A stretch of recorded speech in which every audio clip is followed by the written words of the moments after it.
Sous le terme Amérique latine, on désigne l'Amérique centrale et l'Amérique du Sud, dont l'espagnol est la langue usuelle. Pour le Brésil, c'est le portugais, par opposition à l'Amérique du Nord, Canada et États-Unis, dont la langue usuelle est l'anglais. Jusqu'en 1945, l'Amérique latine est considérée par les États-Unis comme leur aire d'influence privilégiée. C'est ce que l'on appelle la doctrine Monroe.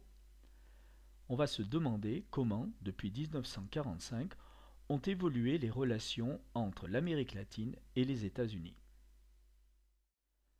Dans le contexte de la guerre froide, les États-Unis dominent l'Amérique latine sur le plan économique et politique. Cette domination est contestée par Cuba, avec Fidel Castro et Che Guevara, ainsi que par des mouvements révolutionnaires. Les États-Unis soutiennent les dictatures contre ces révolutionnaires. Ainsi, en 1973, au Chili, lorsqu'un gouvernement hostile aux États-Unis est démocratiquement élu, il est dirigé par Salvador Allende, les Américains soutiennent un coup d'État militaire pour le renverser avec le général Pinochet. Avec la fin de la guerre froide, les États-Unis n'ont plus besoin de soutenir des régimes aussi impopulaires. Les dictatures s'effondrent au profit de régimes démocratiques. On cherche même dans de nombreux pays à juger les responsables de ces dictatures. Par exemple, en Argentine, le mouvement des Mères de la place de Mai exige la vérité sur les milliers de disparus lors de la dictature militaire. Plaza de Mayo, la place de Mai, juste en face de la Casa Rosada, le siège traditionnel du président de la République argentine, en plein centre de Buenos Aires.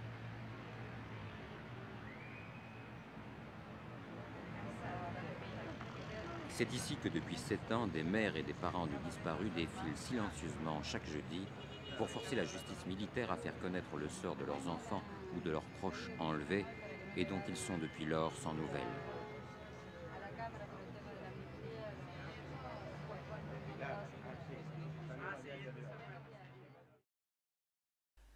Aujourd'hui, les États-Unis ne dominent plus directement l'Amérique latine. Mais de nombreux gouvernements de gauche, arrivés au pouvoir récemment, dénoncent le rôle économique et financier des États-Unis dans la persistance du sous-développement en Amérique latine.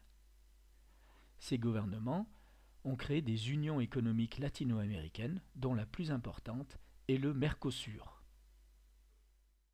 Actuellement, on observe deux évolutions importantes. La première avec le président Obama, qui a proposé aux États latino-américains une relation nouvelle d'égal à égal. Il a d'ailleurs impulsé un rapprochement entre les États-Unis et Cuba. La seconde évolution, c'est la montée en puissance du Brésil, devenu la puissance dominante du continent latino-américain et la 6e puissance économique mondiale.